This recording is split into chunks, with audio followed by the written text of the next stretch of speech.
Assalamualaikum warahmatullahi wabarakatuh. Bismillahirrahmanirrahim. Alhamdulillahi rabbil alamin.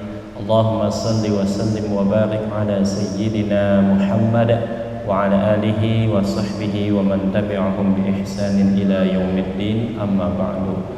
Hadirin hadirat jemaah salat fardu maghrib Masjid Agung Jawa Tengah yang dimuliakan Allah Subhanahu wa taala, pemirsa MAJT TV, pendengar setia Radio Dais dan Radio Gol FM. Bersyukur kita kehadirat Allah Subhanahu wa taala atas limpahan taufik dan hidayahnya, nikmat yang Allah berikan sehat walafiat, sehingga pada kesempatan kali ini kita bisa mengikuti kajian kitab hadis Riyadhus Shalihin bersama guru kita Habib Ja'far Al-Musawwar. Salawat serta salam kita haturkan kepada junjungan Nabi kita, Nabi besar Muhammad sallallahu alaihi wasallam, yang telah membawa umat manusia dari alam kegelapan menuju alam yang terang benderang. Hadirin hadirat jamaah yang dimuliakan Allah, insyaallah sebentar lagi kita akan mengikuti kajian kitab hadis bersama guru kita. Nanti bila mana ada pertanyaan seputar tema yang beliau sampaikan ataupun di luar tema, bisa langsung bertanya dengan beliau atau melalui chatting WhatsApp 0812 25733 157. Mudah-mudahan dengan hadirnya kita di majelis ini, Allah Subhanahu wa taala senantiasa memberikan kita semua ilmu yang bermanfaat. Amin ya rabbal alamin. Ala hadhihi niyyah wa likulli niyatin salihah wa ila hadratin Nabi Muhammad sallallahu alaihi wasallam. Al-Fatihah. Bismillahirrahmanirrahim. Alhamdulillahirabbil alamin. Arrahmanirrahim. Maliki yaumiddin. Iyyaka na'budu wa iyyaka nasta'in. Shiratal ladzina an'amta 'alaihim ghairil maghdubi 'alaihim waladdallin. Selanjutnya mari kita ikuti bersama kajian kitab Riyadhus Shalihin kepada guru kita Habib Ja'far Al-Musawwar. Kami persilakan. Assalamualaikum warahmatullahi taala wabarakatuh. Bismillahirrahmanirrahim. Alhamdulillahi rabbil alamin. Wa bihi nasta'in ala umurid dunya waddin. Tsumma assalatu wassalamu ala imamil anbiya'i wal mursalin, sayyidina wa habibina wa syafi'ina wa qurrati a'yunina wa maulana Muhammadin sallallahu alaihi wasallam wa ala alihi wa ashabihi ajma'in. Amma ba'd. Hadirin hadirat yang saya hormati, dan juga para pemirsa MAJT TV serta seluruh pendengar Radio Dais dan juga pendengar Radio Gaul FM dimanapun berada, rahimakumullah. Puji dan syukur mari senantiasa kita panjatkan kehadirat Allah Subhanahu wa taala atas segala nikmat yang diberikan kepada kita semuanya, khususnya pada malam ini. Alhamdulillah kita dipertemukan kembali di ruang sholat utama Masjid Agung Jawa Tengah yang kita cintai ini. Semoga pertemuan kita di dalam Masjid Agung Jawa Tengah ini benar-benar bisa bermanfaat untuk kita semuanya, dan mudah-mudahan diridhoi oleh Allah Subhanahu wa taala. Amin ya rabbal alamin.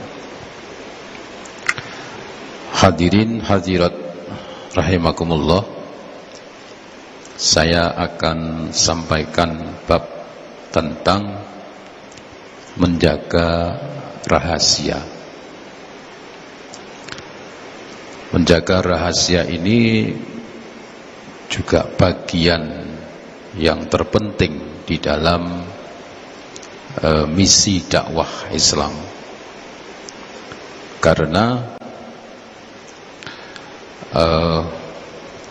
apabila orang sudah tidak menghargai privasi seseorang sehingga mengumbar-ngumbar aib seseorang. Yang namanya manusia pasti semua masing-masing punya aib. Kalau hal ini tidak dicegah, maka bisa kita bayangkan seluruh manusia ini akan dengan bebasnya untuk saling membongkar aib satu sama lain, gitu. Maka dari itu, karena ini hal yang tidak baik, maka agama turun. Agama ikut meluruskan supaya hal yang seperti ini tidak terjadi. Lebih-lebih di sini ada satu hadis, saya bacakan. Bismillahirrahmanirrahim. Wa an Abi Sa'id Al-Khudri radhiyallahu an qala qala Rasulullah sallallahu alaihi wasallam inna min asyarrin nas indallahi manzilatan yaumal qiyamah ar-rajulu yufdi ilal mar'ati wa yufdi ilaih thumma yanshuru sirroha. Rawahu Muslim. Dari sahabat Abu Sa'id Al-Khudri radhiyallahu an berkata, Rasulullah sallallahu alaihi wasallam bersabda, sesungguhnya di antara orang yang paling hina di sisi Allah nanti pada hari kiamat adalah suami atau istri yang berhubungan badan kemudian menyebarluaskan rahasianya itu. Ya. Hadis diriwayatkan oleh Imam Muslim. Jadi yang disampaikan, yang dijadikan contoh oleh Nabi ini adalah satu privasi yang sangat dalam. Ya. Artinya bahwa suami istri yang halal di dalam segala hal, maka ketika melakukan hubungan badan, ya tentunya ada hal-hal yang artinya tidak ingin diketahui orang lain karena saling percaya. Kemudian disampaikan kepada orang lain. Suami saya itu kalau begini, begini, begini. Istri saya itu kalau begini, begini, begini, begini. Padahal suami istri itu kan saling percaya. Kalau sudah saling percaya itu, maka dia sudah tidak ada, bahasanya tidak ada tedeng aling-aling lah. Atau kalau kita contohkan, enggak soal itulah. Kalau ini kan Nabi mencontohkannya sudah sangat dalam sekali. Oke lah kita cari contoh-contoh yang lain. Ya. Misalnya kalau misalnya saya menerangkan soal itu kan kayaknya enggak enak gitu ya. Saya contohkan di dalam hal yang lain. Misalnya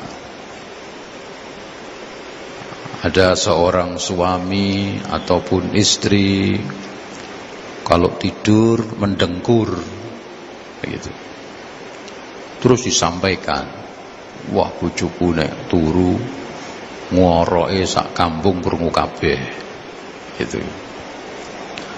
Atau mungkin bojoku nek mangan wah ora ukuran.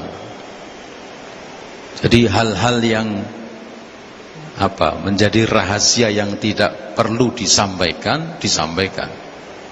Bojoku nek ngene, bojoku nek ngene.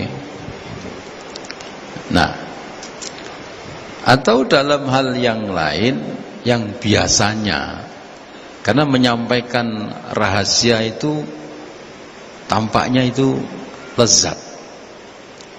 Jadi menyampaikan sesuatu yang rahasia itu lezat. Ya. Kalau saya ngomong nikmat nih kayak kok nggak enak ya, karena keburukan dikatakan nikmat. Padahal nikmat itu maksudnya kalau kita mengartikan kan enak gitu ya. Makan sedep, wah masane nikmat. Ya, tapi kalau pengertian nikmat itu kan pemberian dari Allah yang.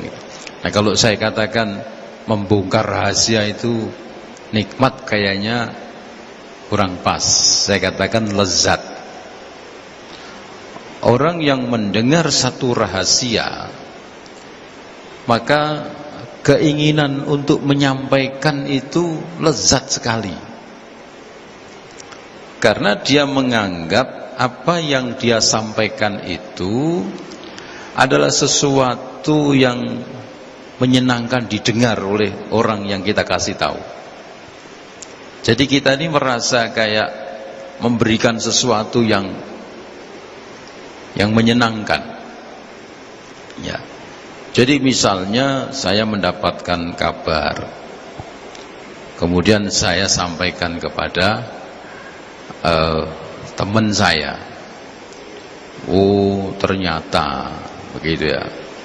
Itu tuh begini. Itu kan enak menyampaikannya. Biasanya kalau saya menganggap ini satu rahasia, saya akan berpesan ojo kondo-kondo ya, itu ya. Ojo kondo-kondo. Soalnya nek wong do ngerti yo, aku ra enak. Pesannya sudah seperti itu. Nah, orang yang kita kasih tahu ini apakah dia amanah apa tidak belum tahu. Tapi biasanya kalau sudah merupakan satu rahasia, maka orang ada ketertarikan untuk menularkan kepada yang lain. Begitu. Biasanya orang yang sudah mau mendengarkan satu rahasia aib, mau mendengarkan rahasia yang aib, itu dia berpotensi untuk menyampaikan. Kalau orang yang tidak berpotensi untuk menyampaikan, dia akan mengelak. Kowe ngerti iki serasa ngomong lah, marah iki mumet gitu ya. Nah, ini orang yang sudah mencegah dirinya untuk tidak menularkan kepada yang lainnya. Tapi bagi orang yang sudah mau mendengarkan aib orang lain, oh lah itu jagakno kowe. Biasanya dia akan. Nah, hal yang seperti ini, arah ini tidak baik. Bahkan di dalam satu hadis yang lain, Rasulullah sallallahu alaihi wasallam mengingatkan, barang siapa yang membuka aib saudaranya, maka dia akan dibuka aibnya di akhirat, di yaumul kiamah. Dan barang siapa yang menutup aib saudaranya, maka Allah akan menutup aibnya nanti di akhirat.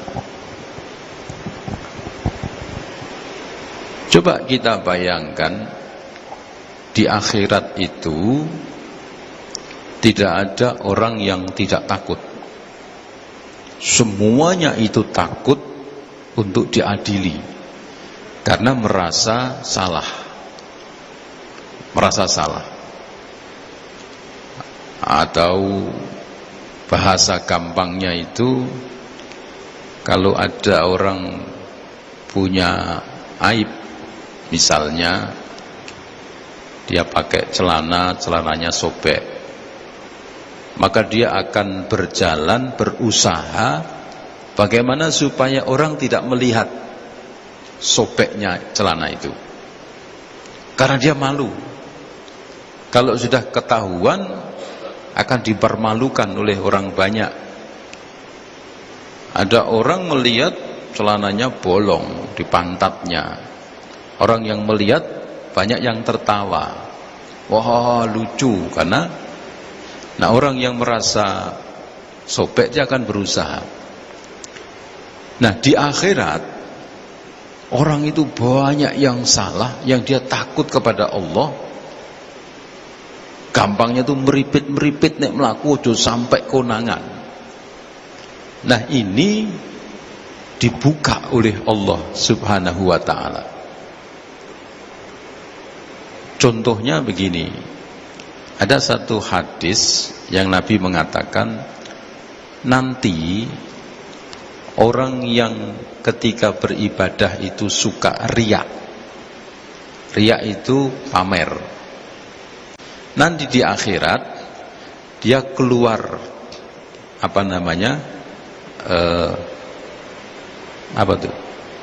buntut,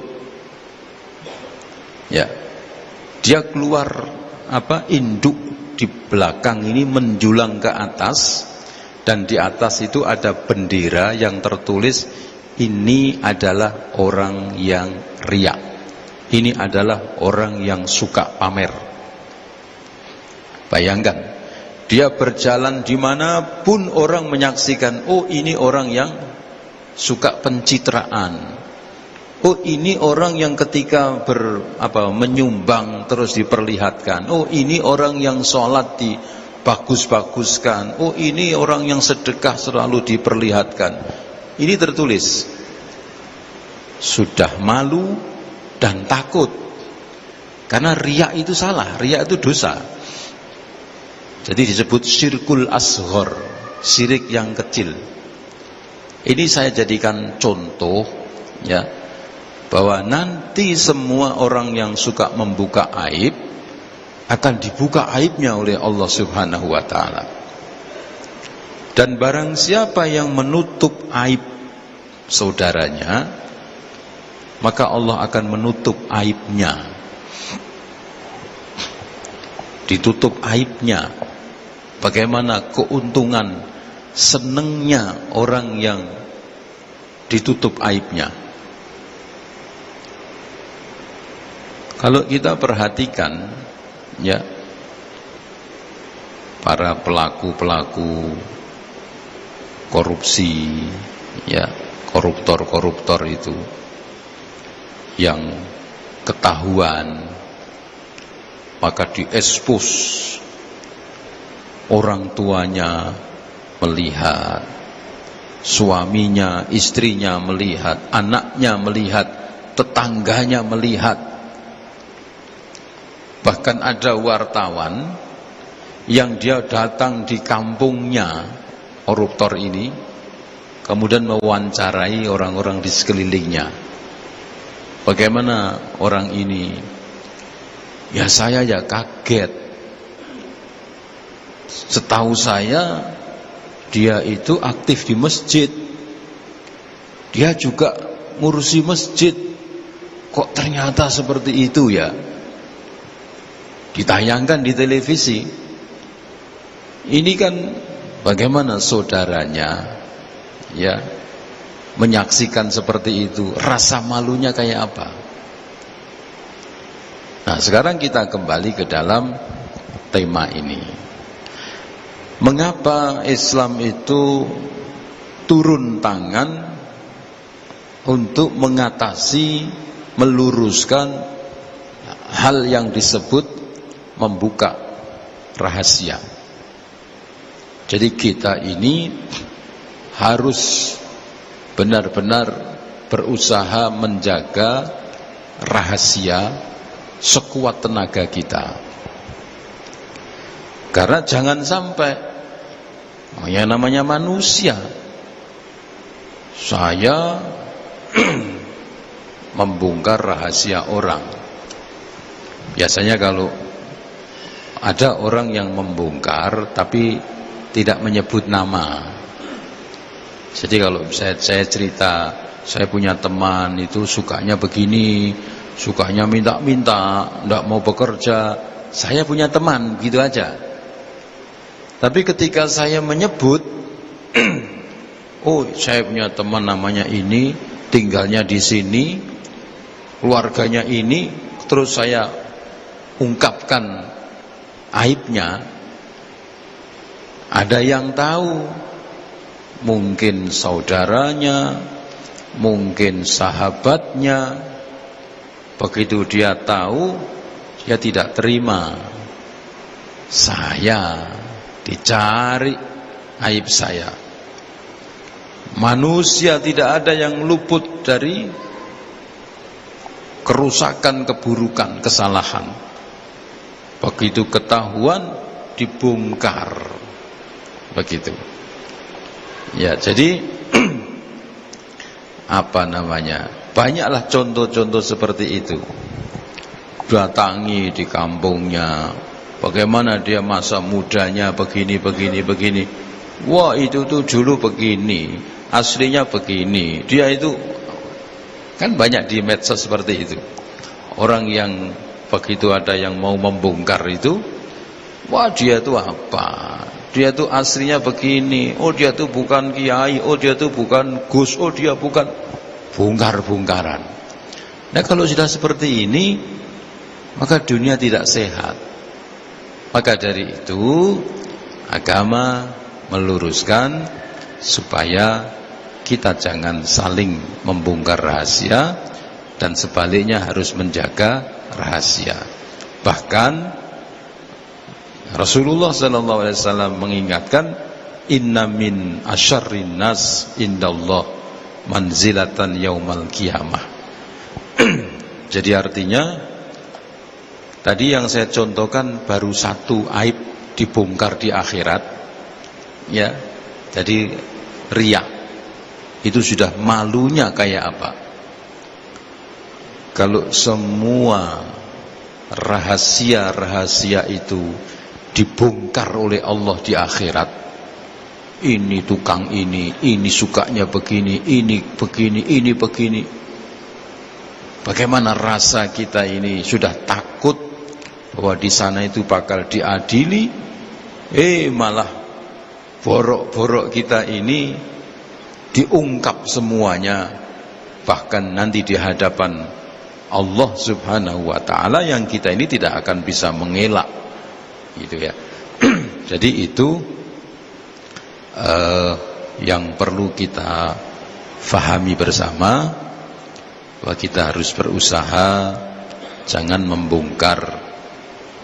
saling membongkar aib, atau kita berusaha menjaga rahasia dari orang-orang yang terdekat dengan kita. Bisa suami istri, bisa keluarga, bisa tetangga dan sebagainya. Maka kita harus berusaha menjaga rahasia, gitu ya, menjaga aib, jangan sampai kita bongkar-bongkar. Saya kira cukup, ya. Ada waktu sekitar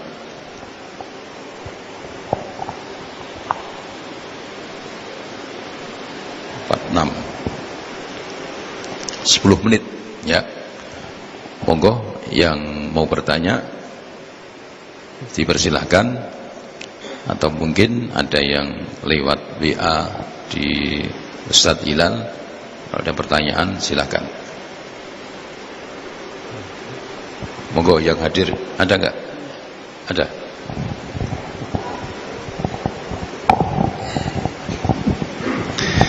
Assalamualaikum warahmatullahi wabarakatuh. Saya Humam dari Demak. Mohon izin bertanya Habib, kalau seseorang memposting status ketika hadir majelis maulid, apakah tetap mendapatkan pahala maulid dan termasuk orang yang riya? Terima kasih.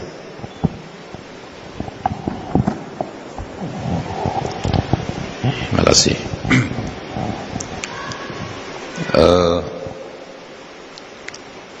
Sekarang ini kan ya sudah lama ya, trennya kita ini kan kalau ada acara terus kita posting gitu ya.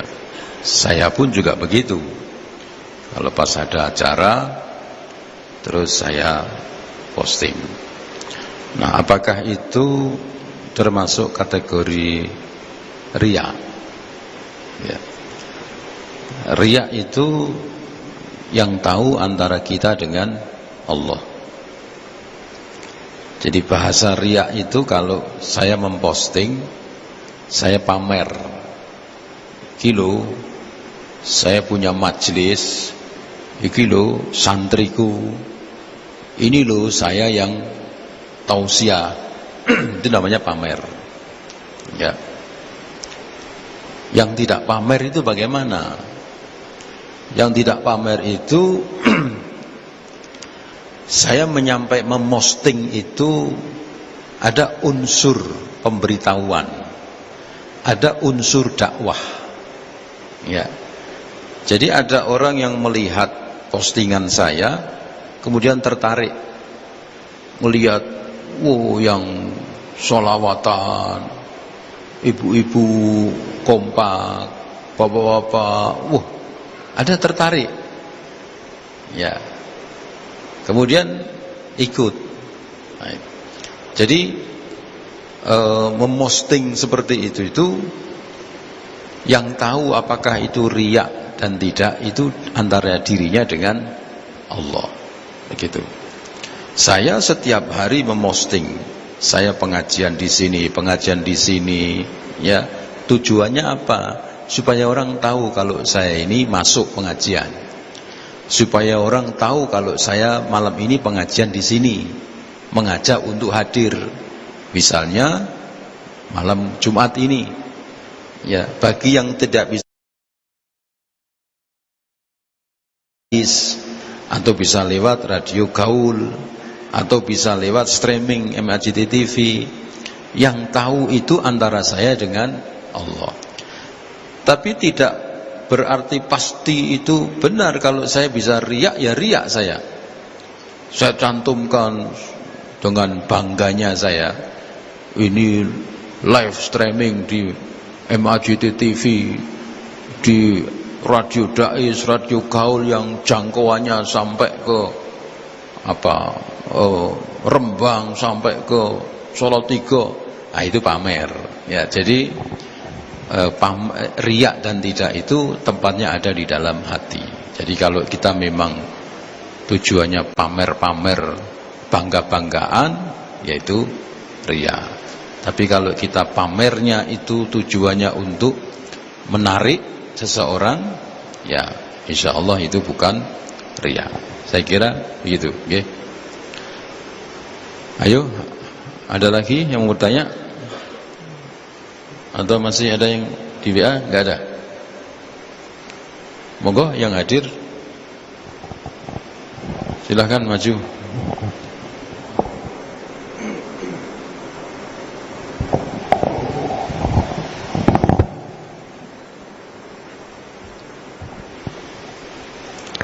Assalamualaikum warahmatullahi wabarakatuh. Izin bertanya, Bib, mengenai pembahasan yang tadi dibahas adalah tentang entah itu riya atau menyebarkan aib orang lain itu kan tidak boleh. Tapi kalau nggak salah itu saya pernah baca itu ada beberapa kondisi ketika seseorang boleh menyebarkan aib orang lain. Nah, itu kondisi yang seperti apa, Bib, kira-kira? Nah, barangkali kita nyebarin aib orang lain dengan alasan tertentu, misalnya seperti itu. Oke, terima kasih. Assalamualaikum warahmatullahi wabarakatuh.